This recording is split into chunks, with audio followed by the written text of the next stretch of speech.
சுடும் நிலவு சுடாத சூரியன் 29 என் விசா அப்ளிகேஷனில் பேப்பர்ஸ் சரியில்லை என்று ரிஜெக்ட் பண்ணி திருப்பி அனுப்பிட்டாங்க. லண்டனில் இருக்கிற இந்தியன் ஹை கமிஷனை கால் பண்ணி கேட்டபோது அவங்க ஏன் ரிஜெக்ட் பண்ணாங்க என்பதற்கு ஒழுங்கான காரணத்தை சொல்லலை. திரும்பவும் அடுத்த வாரமே நான் விசா அப்ளை செஞ்சபோது முதல் தடவை ரிஜெக்ட் ஆனதால் 6 மாசம் கழிச்சு தான் திரும்பவும் அப்ளை பண்ண முடியும் என்று சொன்னாங்க. அந்த சமயத்தில்தான் வெற்றி தாத்தா என்னை பார்க்க லண்டன் வந்தார். அவர் எங்கூட அங்கே 1 மாசம் தங்கியிருந்தார். ஒரு நாள் அவரோட பேசிட்டு இருக்கும்போது எனக்கு தொடர்ச்சியா வந்த கனவுகளைப் பத்தியும் ஆழ்நிலை மயக்கத்தில் ஆழ்த்தி 5 வயசில் நடந்ததை மனநல மருத்துவர் பதிவு பண்ணதை போட்டு காண்பிச்சேன். தாத்தாவுக்கு ரொம்ப அதிர்ச்சியாகி மயக்கமாயிட்டார். அவருக்கு ஏற்கனவே ஹார்ட் அட்டாக் வந்திருந்ததால் எனக்கு ரொம்ப கவலையாயிடுச்சு. அதுக்குப் பிறகு நானும் அவரிடம் அந்த விபத்தை பத்தி பேசலே. அவரும் அதை பத்தி கேட்கவே இல்லை. ஆனா அவர் திரும்ப இந்தியா கிளம்பும்போது அங்கே வருவதைப் பற்றி நினைக்கவே கூடாது என்று சொல்லிட்டார். 6 மாசம் கழிச்சு நான் திரும்பவும் இந்தியா வர விசா அப்ளை பண்ணேன். அப்பவும் காரணமே சொல்லாம ரிஜெக்ட் பண்ணிட்டாங்க. என்ன செய்யறது என்று யோசிச்சேன். அப்போதான் நான் இன்னொரு என்று சித்தார்த் சொல்லும்போதே மித்ரனுக்கு அவன் என்ன சொல்லப் போகிறான் என்று புரிந்து போனது. அகிலன் இங்கே பேசும் அனைத்தையும் பதிவு செய்கிறான் என்று நன்றாக தெரிந்திருந்தது.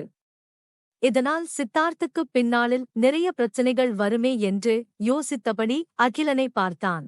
ஆனால் அகிலனோ சற்றும் சுவராசியமின்றி, சித்தார்த், உன் கதையை கொஞ்சம் நிறுத்து என சொன்னவன் நெற்றியை தேய்த்துக் கொண்டு, எனக்கு பயங்கரமா தலை வலிக்குது நாதன் அங்கிள், எனக்கு டீ கிடைக்குமா? நேத்து இங்கே சாப்பிட்ட டீ ரொம்ப நல்லா இருந்தது என்றான். அகிலன் திரும்பி சித்தார்த்தை கூர்மையாக பார்க்க அவன் அதற்குள் தன் உணர்ச்சிகளை கட்டுக்குள் கொண்டு வந்து தன்னை தொகுத்து சமன்படுத்திக் கொண்டான். சித்தார்த் என்ன சொல்லிட்டிருந்தே? திரும்பவும் உன் விசா அப்ளிகேஷன் ரிஜெக்ட் ஆயிடுச்சு, அதற்கு பிறகு என்னாச்சு என ஆழ்ந்த குரலில் கேட்டான். அப்போதான் நான் இன்னொரு விஷயமா சுனீதி அத்தைகிட்ட பேச வேண்டியிருந்தது. அதை பத்தி பேசும்போதும் என் விசா ரிஜெக்ட் ஆனதை பத்தி சொன்னேன். அவங்கதான் தேவன் தாத்தா இந்தியன் ஹை கமிஷனில் எனக்கு இந்தியாவுக்கு விசா கொடுக்க கூடாது என்று சொல்லியிருக்கிறதை பத்தி கேள்விப்பட்டேன். அதனால் வேற வழியில்லாம வெற்றி தாத்தா அடிக்கடி என்னை லண்டனில் வந்து பார்த்துட்டு போவார். 2 வருஷம் லண்டனில் வேலை பார்த்துட்டு திரும்பவும் அமெரிக்கா போனேன். என்னை பிரிஞ்சதில் தாத்தாவுக்கும் பாட்டிக்கும் மனதளவில் நிறைய மாற்றங்கள் ஏற்பட்டு இருந்தது. தேவன் தாத்தாவுக்கு அப்போதுதான் வெற்றி தாத்தாவோட தவிப்பும் பிரிவு தர வேதனையும் புரிஞ்சுது. எனக்கு இந்தியா போக அனுமதி கொடுத்தாங்க. ஆனா வெற்றி தாத்தா என்னை இந்தியாவுக்கு வரவே கூடாது என்று சொல்லிட்டார். இங்கே வந்தா எனக்கு ஏதாவது ஆபத்து வந்துடும் என்று பயந்தார். நான் அவரோட பேரன் என்று வெளியே சொல்ல வேண்டாம் என்று சொன்னேன். ஆனா என்னை பார்த்தாலே அவரோட பேரன் என்று தெரிஞ்சிடும் என்று சொன்னார். அதனால் அவரிடம் சொல்லாம இந்தியாவுக்கு வந்தேன். சென்னைக்கு வராம நேராக கோவை வழியா சத்தியமங்கலத்துக்கு வந்து சேர்ந்தேன். டூரிஸ்ட் மாதிரி அந்த ஏரியாவில் சுத்திட்டிருந்தேன். 4 நாள் கழிச்சு நான் ஹோட்டலில் சாப்பிடும் போது ஒரு வயசானவர் எங்கிட்ட வந்து நான் வெற்றிவேலோட சொந்தக்காரனா என்று கேட்டார். நான் இல்லை என்று அவரிடம் மறுத்துட்டேன். ஆனா 2 தாத்தாவும் பயப்படுற மாதிரி எனக்கு ஏதாவது ஆயிடுமோ என்று நினைச்சு உடனே திரும்பவும் அமெரிக்கா வந்துட்டேன். ஆனாலும் என்னால் நிம்மதியா அங்கே இருக்கவே முடியலை. வெற்றி தாத்தா கிட்ட இந்தியா வர போறதை சொன்னேன். அவர் முதலில் வரவே கூடாது என்று சொன்னாலும் என் பிடிவாதத்தால் ஒத்துக்கிட்டார். ஏற்கனவே நான் அங்கே வந்தபோது என்னை சத்தியமங்கலத்தில் அடையாளம் தெரிஞ்சிக்கிறாங்க என்று சொன்னவுடன் அதிர்ச்சி அடைஞ்சார். அவரோட வீட்டிலேயும் என்னால தங்க முடியாது, ஹோட்டலில் தங்க முடியாது என்று சொன்னேன். அவர் எனக்கு கொட்டடி பக்கத்தில் காட்டுக்குள்ளே இருந்த அவரோட பழைய வீட்டை தயார் பண்ணி கொடுத்தார். ஆனா நான் வெளியே போனாலே என் வெள்ளை கலரும் நீல கண்ணும் என்னை எங்கே போனாலும் தனியா தெரிய வைச்சுது. அதனால் உடம்புக்கு கருப்பு பாடி கலரும் கண்ணுக்கு கருப்பு லென்ஸும் போட்டுக்கிட்டேன். தலைமுடியே நீளமா வளர்க்க ஆரம்பிச்சேன். சித்தார்த் என்ற பெயர் என்னை வெற்றிவேலின் பேரன் என்று அடையாளப்படுத்தும் என்பதால் என்னோட இன்னொரு பெயரான சக்திவேலை உபயோகிச்சேன் என அவன் சொல்லும் போதே சம்யுக்தாவிற்கு அவன்தான் தன்னை கடத்தியவன் என்று புரிந்து போனது. அதற்குள் அனைவருக்கும் வேலையாள் டீ எடுத்து வர அதை எடுத்துக் கொண்டனர். மித்ரனுக்கு சித்தார்த் மேல் சொல்ல முடியாத அளவு பயங்கர ஆத்திரமும் கோபமும் வந்தது. அவனது கண்கள் சிவந்து கைகள் அவனை போட்டு அடிக்க துருதுருத்தன. சோறு, தண்ணி, தூக்கமில்லாமல்தான் ரோடு ரோடாக சம்யுக்தாவை தேடி அலைந்தது ஞாபகம் வந்து போனது. தன் தங்கையை பலமாக அடிபட்ட நிலைமையில் சுயநினைவின்றி வைத்தியர் வீட்டில் பார்த்தது கண் முன்னே வந்து நின்றதையோ அவனது உணர்வுகளை புரிந்து கொண்ட அகிலன் இயல்பாக தன் நண்பனின் தோளின் மேல் கையை வைத்து அவனை தன்னோடு அணைத்துக் கொண்டான். அகிலனது பார்வை அவனை கஷ்டப்பட்டு தன்னை கட்டுப்படுத்திக் கொள்ள வைத்தது. தன் முஷ்டியை இறுக்கி பக்கத்தில் இருந்த கைப்பிடி சுவற்றை வேகமாக அரைந்து குத்தினான். என்னவென்று நிமிர்ந்து பார்த்த சித்தார்த்தே, ஒரு பூச்சி என்னை கடிச்சிட்டு ஆட்டம் காண்பிச்சது.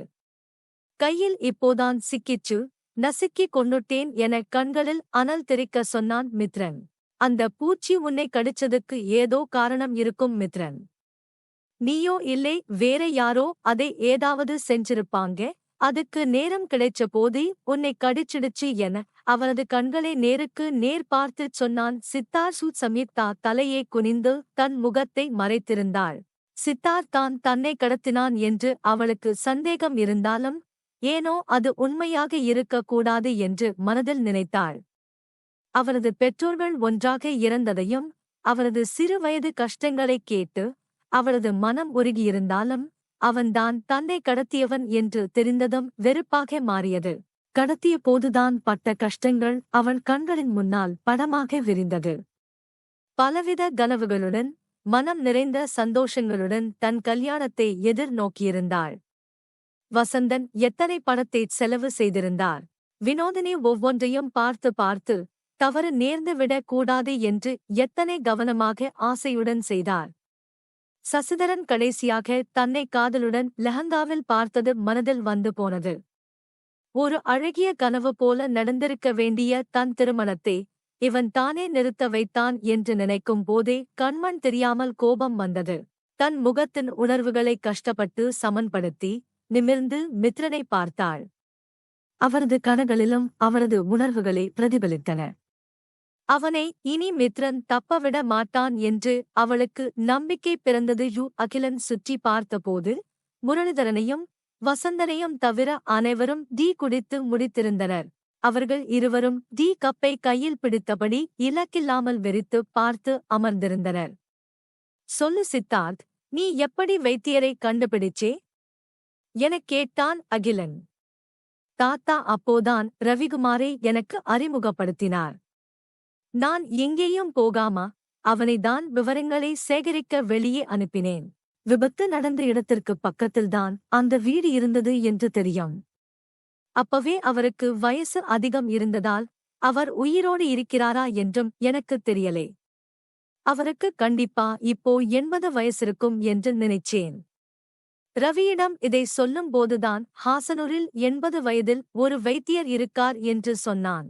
எனக்கு உடம்பு சரியில்லை என்று ஒரு நாள் ராத்திரி அவரை பார்க்க போனேன். பார்த்தவுடன் 5 வயசில் என்னை காப்பாத்தினவர் அவர்தான் என்று எனக்கு தெரிஞ்சு போச்சு. நான் என்னை பத்தி சொன்னபோது அவருக்கு எதுவும் ஞாபகம் வரலையூ. எங்க காரை இடிச்ச லாரி டிரைவரை தேடினேன். ஆனால் அவன் விடுதலையான பிறகு குடிச்சே செத்துட்டான் என்று சொன்னாங்க. அவனை பிடிச்சா யார் லாரியால் எங்க காரை இடிக்க சொன்னாங்க, யார் எங்க அப்பா அம்மாவை அடிச்சாங்க என்று கேட்கலாம் என்று நினைச்சேன். அவனும் இறந்துட்டதால் எனக்கு என்ன செய்யறது என்றே தெரியலேயூ. எங்கப்பா அம்மாவை மருத்துவமனைக்கு காரில் தூக்கிட்டு போன நகை கடை முதலாளியை சந்திச்சேன். முதலில் அவருக்கும் சரியா ஞாபகம் இல்லை. ஆனா விரிவா சொல்ல கொஞ்ச நேரத்தில் ஞாபகம் வந்துடுச்சு. விபத்து நடந்த காரில் அவங்க 2 பேரும் மட்டும்தான் இருந்தாங்க என்று சொன்னார். இவங்களோட காருக்கு தூக்கிட்டு வரும்போதே அவங்க 2 பேருக்கும் சுயநினைவே இல்லை என்று சொன்னார். ஒரு லாரி காரை இடிச்சிட்டு நின்னுட்டிருந்ததை பார்த்ததா சொன்னார். அவர் சொன்னதை வைச்சு என்னால் எந்த முடிவுக்கும் வர முடியலை. வேற வழி தெரியாம திரும்பவும் நான் வைத்தியர்கிட்டே போய் நின்னேன். இந்த தடவை நான் அந்த விபத்தைப் பற்றி சொன்னபோதுதான் அவருக்கு ஞாபகம் வந்தது. ஆனால் நான் தான் அவர் காப்பாத்தின சின்ன பையன் என்று சொன்னதை அவர் நம்பலை. தாத்தாவுக்கு ஏற்கனவே அவரை தெரியும் என்பதால் அவர் நேரில் வந்து சொன்ன பிறகுதான் என்னை நம்பினார் என வைத்தியரை பார்த்தான். வைத்தியர் மித்ரனை பார்த்து, மித்ரன், உங்களுக்கு இப்போ சக்திவேல் யார் என்று தெரிஞ்சிடுச்சா எனக் கேட்டார். மித்ரன் எதுவும் சொல்லாமல் சித்தார்த்தை வெறித்து பார்த்தான். பூஜையா, நீங்க சொல்லுங்க, சக்திவேலோட அப்பா அம்மா செத்த அன்னிக்கு என்ன நடந்தது என்று அகிலன் கேட்டான். அந்த விபத்து நடந்த சமயத்தில்தான் என் மனைவியோட மரணத்தில் இருந்து நான் கொஞ்சமா தெளிஞ்சிட்டிருந்தேன். என் பசங்க எனக்கு ஹாசனூர் பக்கத்தில் மரவீடு கட்டிட்டிருந்தாங்க. அன்னைக்கு தான் அந்த வீட்டுக்கு வாசல் கேட் பொருத்தியிருந்தாங்க. நான் அதை வெளியே வந்து சரி பார்த்துட்டிருந்தேன். கட்டிடம் கட்டறவங்க அப்போ உள்ளே வேலை செஞ்சிட்டிருந்தாங்க. அப்போ நல்லா அடிபட்ட ஒருத்தர் ஒரு பையனை தூக்கிட்டு வந்து இங்கிட்டே ஓடி வந்தார். அவங்களை கொல்றதுக்கு துரத்திட்டு வர்றாங்க. அந்த பையன் வெற்றிவேல் ஐயாவோட பேரன் என்று சொல்லிட்டு மயக்கமாயிட்டார். முதலில் எனக்கு எதுவும் புரியலை. ஒரு மருத்துவரா அவருக்கு முதலுதவி செஞ்ச போதும் என்னால அவரை காப்பாத்த முடியலை. இரத்தம் நிறைய போனதால் அவர் உடல்நிலை மோசமாயிட்டிருந்தது. நான் அவருக்கு முதல் உதவி செஞ்சிட்டிருந்த போது என்னை சுத்தி நிறைய காலடி சத்தம் கேட்டாலும் யாரும் என்னை நெருங்கலை. வீட்டிலிருந்து வந்த சத்தத்தால் பயந்து நின்னுட்டாங்க என்று நினைக்கிறேன். நான் முதலுதவி செய்யும் போதே வீட்டிலிருந்து வேலை ஆளுங்க வெளியே வந்துட்டாங்க. அவங்களை வேகமாக முன்னாடி போய் ரோடில் போற ஏதாவது வண்டியை நிறுத்த சொன்னேன். நான் டிரைவரை தூக்கிட்டு பையனை பிடிச்சு இழுத்திட்டு ரோடில் என் ஆளுங்க நிறுத்தியிருந்த காரில் ஏறி மருத்துவமனைக்குப் போனேன்.